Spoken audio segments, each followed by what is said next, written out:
निवडणुका होत असतात. निवडणुकांच्या संदर्भात जय पराजय होत असतात. निवडणुकात हार जीत होत असते. पण गेल्या 10 वर्षामध्ये भारतीय जनता पक्ष निवडणुकीत उतरल्यापासून म्हणजे आताचा भारतीय जनता पक्ष या निवडणुका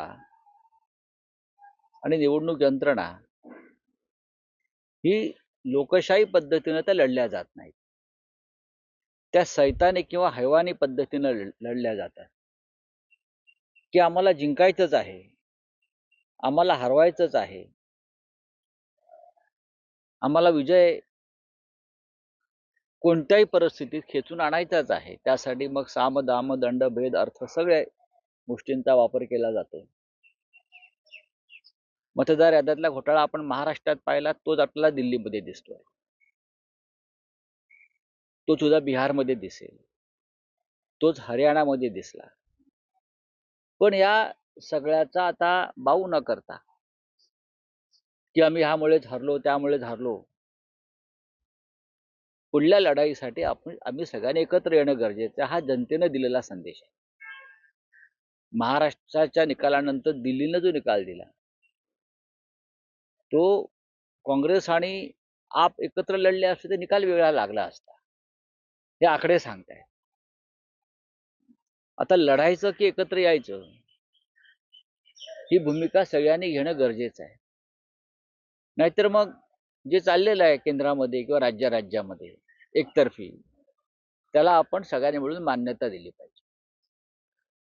पण हा त्यातून देश टिकेल का, लोकशाही टिकेल का, विरोधी पक्षाचा आवाज राहील का, या गोष्टींचा विचार करण्याची वेळ आता आलेली आहे. बघा, अण्णा हजारे काय म्हणतात त्याला काय अर्थ राहिलेला नाहीये. अण्णा अचानक जागे होतात. मोदी काळामध्ये किंवा महाराष्ट्रात इतके घोटाळे झाले, इतका भ्रष्टाचार झाला, इतका अनाचार झाला, लोकशाहीवरती हल्ले झाले, तेव्हा आमच्या अण्णा हजारे कधीच त्याने हालचाल केली नाही. पण त्यांना दिल्लीतील केजरीवालच्या पराभवाने एक आनंद झालेला आहे. हा दुःखद आहे. त्यांच्या चेहऱ्यावर जो मी आनंद पाहिला काल, अत्यंत अत्यानंद होता त्यांच्या चेहऱ्यावर, तो लोकशाहीला मारक आहे. केजरीवाल आणि अण्णा हजारे यांनी एक मोठं आंदोलन उभं केलं होतं आणि अण्णा देशाला त्यामुळेच माहीत झाले, हे सुद्धा तितकंच खरं आहे. पण गेल्या 12 वर्षामध्ये या देशामध्ये अशी अनेक संकट आली. देश लुटला जातो आहे, देश विकला जातो आहे, एकाच उद्योगपतीच्या घशामध्ये देशाची सार्वजनिक संपत्ती घातली जाते, भ्रष्टाचारांना भाजपमध्ये पवित्र करून घेतलं जात आहे.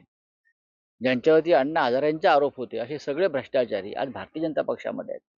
अण्णा हजारेंना त्याच्यावरती आपलं मत व्यक्त करावं असं वाटत नाही. यामागचं रहस्य काय आहे? केजरीवाल हारले, निवडणुकात हारजीत होते, तो पराभव केजरीवालनी पण स्वीकारलेला आहे.